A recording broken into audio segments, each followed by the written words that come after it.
అల్లం వెల్లిగడ్డ, పసుపు, కారం, ఉప్పు, కార్న్ఫ్లోర్,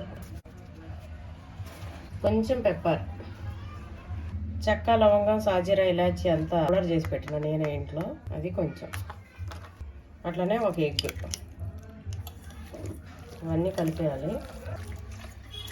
మొత్తం కలిపేసిన దీన్ని ఒక హాఫ్ అన్ అవర్ పక్కన పెట్టుకోవాలి. చికెన్ కలిపి పెట్టినా కదా, హాఫ్ అన్ అవర్ అయిపోయింది. చికెన్ ఇట్లా నైట్ పెట్టుకొని మార్నింగ్ చేసుకున్నా కూడా చాలా బాగుంటది. ఫ్రిడ్జ్ లో పెట్టేసినామంటే కలిపేసి. ఫిష్ కూడా ఇట్లనే కలిపి పెట్టేసేయాలి నైట్. నెక్స్ట్ డే చేస్తే సూపర్ గా ఉంటది. అంతా ముక్కలకు పట్టేసి ఉంటది. ఎప్పుడైనా ఒక్కోసారి ఎక్కువ తెచ్చుకున్నాం అనుకోండి, ఇంత పకోడీ సరిపోతుంది అనుకోండి, ఇది ఫ్రిడ్జ్ లో పెట్టినామంటే రేపు చేసుకుని తినొచ్చు. ఇంకా మంచిగా బట్టి ముక్కలకి చాలా బాగుంటది అనమాట. Chicken pakodi ready. కలిపేది.